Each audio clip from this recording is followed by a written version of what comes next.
Et bien de retour sur la Côte Immo, merci d'être avec nous. Le chiffre du jour, Nicolas, c'est 504 000.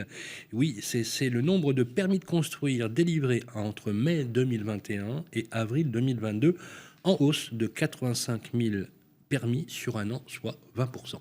Alors on parle tout de même d'un chiffre artificiel, Sylvain, qui trouve son explication d'une part par la sortie de la crise sanitaire et d'autre part par un nombre exceptionnel de dépôts de demandes de permis en décembre dernier afin d'éviter la réglementation environnementale, la RE 2020, plus contraignante.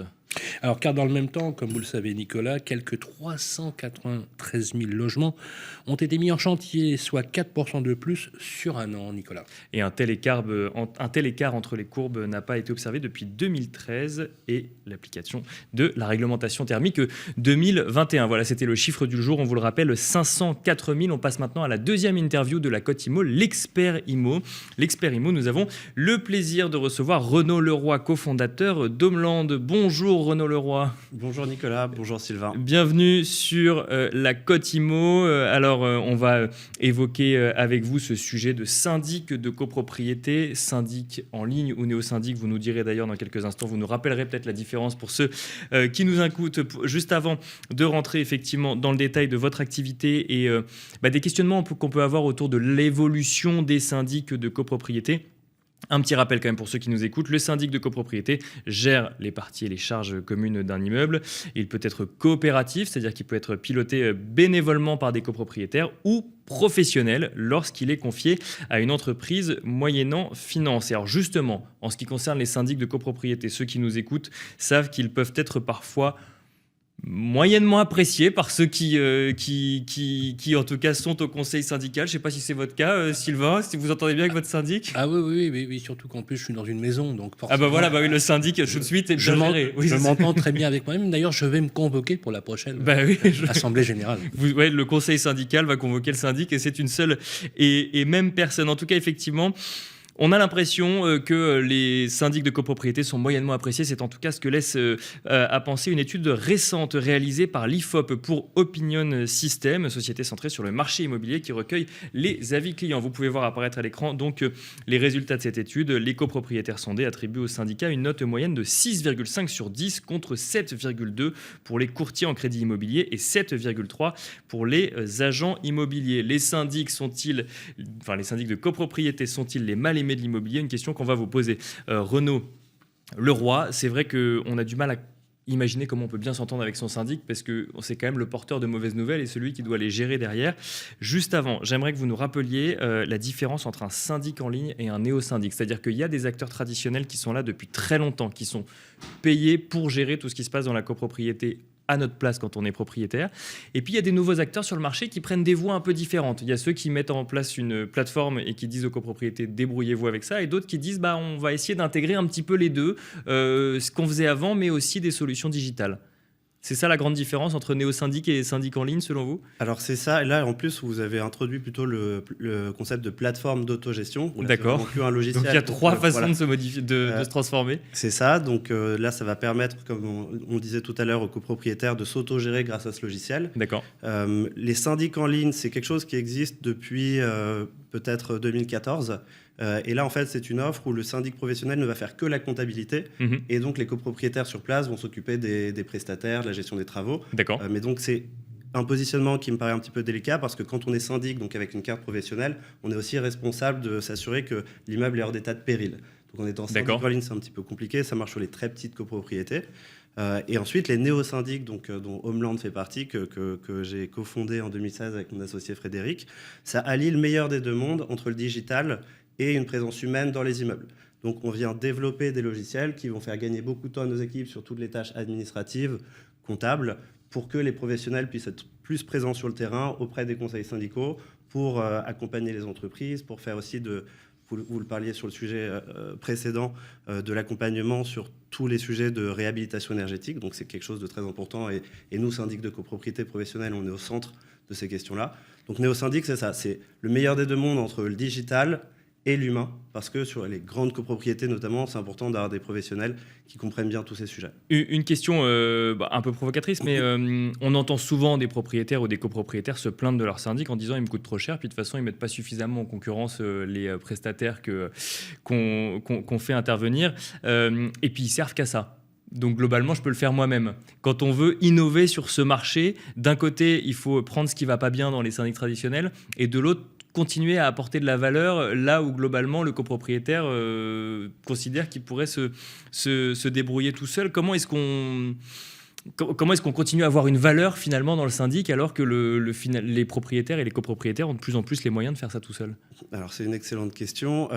C'est vraiment quelque chose qui, chez Homeland en tout cas, est au cœur de notre offre, puisque nous, on a voulu innover sur plusieurs axes, notamment en massifiant les achats sur tout notre portefeuille. Aujourd'hui, on gère 450 copropriétés. Et quand on regarde les modèles traditionnels, donc que ce soit les très grands groupes qui sont organisés en modèle d'agence ou les petits cabinets de quartier, c'est 60% du marché, en fait, les achats sont laissés à la main du seul gestionnaire. Donc, il va faire jouer... Il ne mutualise pas les achats, vous voulez dire? Il ne mutualise pas les achats. Donc, il va chercher un électricien, un plombier sur ces 50 immeubles, mais déjà, il les mutualise un petit peu mieux que le copropriétaire qui le fait juste pour sa copropriété, qui est rarement un spécialiste, qui ne connaît pas les prix de marché. Et donc, lorsqu'il va faire appel à un plombier, le plombier sait que ce n'est pas forcément un professionnel et il va justement peut-être faire un prix qui n'est pas exactement dans le marché. Chez Homeland, on a structuré un département achat, donc avec des gens qui sont des spécialistes de la gestion technique du bâtiment, qui viennent du monde des bailleurs sociaux et des foncières. Et donc, on connaît parfaitement les prix de marché et on va venir mettre en concurrence les prestataires sur l'ensemble de notre parc. Donc le volume. Faire jouer les effets sur le volume. Exactement. Et ça, quand on est copropriétaire et qu'on le fait pour sa copropriété, c'est juste impossible, parce que le plombier ou le prestataire sait qu'il aura une fois un chantier de temps en temps. En termes de chiffres, vous annoncez 450 copropriétés. Ça fait combien de lots? Ça fait un peu plus de 16 000 lots actuellement. D'accord. Depuis 2016? Depuis 2016, oui. Depuis 2016. Quel est le prix au lot, à l'unité? Alors ça dépend, en moyenne. Ça dépend de la taille de l'immeuble, mais en moyenne... Et pour une copropriété de plus de 30 lots? On est autour de 13,99 € par mois TTC. D'accord, donc vous êtes ultra compétitif. On est dans les prix de marché sur les appels d'offres, mais on est moins cher que les syndics qui sont en place depuis un certain nombre d'années, parce qu'effectivement, ils augmentent leur prix tous les ans. Ah oui, donc, vous êtes carrément à 30% moins cher que les prix moyens du marché, donc c'est extrêmement intéressant. Mais c'est important que nous comprenions aussi comment vous faites pour gagner votre vie, parce que c'est vraiment une question que je me pose. Parce que vous avez un périmètre en plus très large sur l'exploitation de Homeland. Comment vous faites pour gagner votre vie? Est-ce que le modèle économique de Homeland, comme ça a été le cas de grosses sociétés de syndics qui se sont effectivement lancées sur des plateformes avec tout ce que ça représente, et vous connaissez aussi bien que moi l'actualité, j'espère que vous ne faites pas de la pub avec une espèce d'aspirateur en tenue sadomaso dans les affichages du métro de Paris. Non mais voilà. Il y a parfois de la publicité de bon ou de mauvais goût. En tout cas, une chose est sûre, c'est que ça on en a parlé. Ça fait parler. Oui. Question, c'est quoi le modèle? C'est la massification, c'est l'industrialisation. Le pari d'Homeland, c'est de dire voilà, on va devenir leader entre néo-syndics. C'est ça. En fait, nous, on vient économiser sur les tâches à faible valeur ajoutée pour les copropriétaires, donc toutes les tâches administratives, comptables. C'est quoi l'économie d'une tâche administrative? Et donc là, en fait, on vient avoir moins de personnes dans le staff qui seraient des assistants de copro ou des comptables de copro. Ces gens-là, donc, on en a toujours évidemment, mais sur des tâches à plus forte valeur ajoutée, préparation des comptes, opérations complexes. Mais tout ce qui est saisie de factures, mise sous pli, chez Homeland, ça n'existe plus. On numérise 100% du flux. Et donc, ça nous évite d'avoir un staff qui fait des tâches qui n'ont pas de valeur perçue pour nos copropriétaires. Et donc, ces économies qu'on génère, on peut les réutiliser sur des équipes plus spécialisées, donc le pôle d'expertise dont je parlais tout à l'heure sur la partie gestion technique, sur la partie réhabilitation énergétique.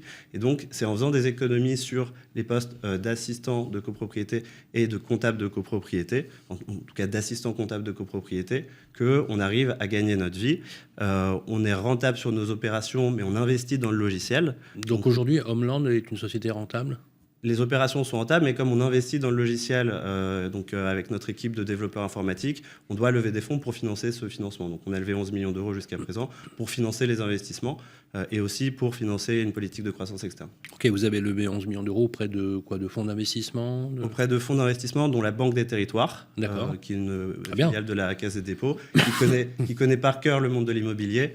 et qui valide justement notre positionnement pour la numérisation et l'accompagnement dans la réhabilitation énergétique des copropriétés. Quand on pose la question, et ce sera ma dernière question, quand on pose la question aux usagers, on comprend bien votre modèle. Vous êtes venu disrupter, entre guillemets, très à la mode, le métier de syndic. C'est une bonne chose en soi. Pourquoi ? Parce qu'effectivement, on peut vous joindre à n'importe quelle heure du jour et de la nuit. Vous avez des répondeurs d'email, vous avez la possibilité d'agir en temps réel. On a même des applications qui permettent, notamment sur une plateforme, de faire actionner, par exemple, un plombier, un électricien, pratiquement jour et nuit. Donc je trouve ça super. Ça réveille les syndics qui fermaient leur standard à 4 heures de l'après-midi. Bon. Mais en dehors de ça, quand on pose la question, il y a une chose qui revient, qui est constante. On peut tester votre modèle, mais quand on pose la question aux usagers, il y a une chose qui revient systématiquement, c'est on les voit jamais, ou très peu. Est-ce que cette notion de service ou de client central, finalement, au sein de vos préoccupations, c'est à peu près ce que vous dites, comment vous faites pour gérer cette relation client et assurer, finalement, au-delà des outils digitaux que vous mettez en place, une présence effective sur le terrain ? Alors je pense que ce que vous évoquez de « on les voit jamais », ça vient du fait que nous, on a justement voulu un peu casser le modèle de l'agence en bas de la rue où les gens peuvent venir à toute heure pour déposer un chèque et parler de choses qui pas forcément de la valeur pour la copropriété. Ouais, et donc, du coup, on a remplacé, on va dire, l'agence en bas de la rue par une plateforme où toutes les informations sont disponibles 24 heures sur 24, 7 jours sur 7, et aussi un accompagnement téléphonique 24/7. Et en fait, on veut que nos équipes soient le plus présentes possible sur le terrain. Donc, les conseillers syndicaux voient beaucoup nos équipes. Le reste des copropriétaires, en fait, on pense que leurs questions peuvent être adressées par email, par téléphone ou sur notre outil. Et donc c'est comme ça. Ils aiment bien discuter quand même. Parce que il y a le même sujet avec les agences immobilières et les agences en ligne où finalement on se rend compte qu'il nous manque un peu l'agent immobilier. Ils peuvent discuter autant qu'ils veulent avec nous par téléphone, par email. En revanche, ils ne peuvent pas lancer un appel. Non, mais concrètement, en revanche, ils ne peuvent pas venir à l'agence. Non, mais Renault concrètement, ils n'ont pas un contact physique avec Homeland, ils ont un contact digital. Au niveau téléphonique. En plus, quand je dis digital, je me crois à peine. Et ce sera la dernière question au niveau du timing de l'émission. Merci beaucoup Renaud Leroy, cofondateur d'Homeland. Merci beaucoup. Merci à tous les deux. À suivre avec beaucoup de vigilance. Merci également Sylvain. C'est pour cette première Cotimo de la semaine et on donne rendez-vous à nos auditeurs demain pour un nouveau numéro de la Cotimo.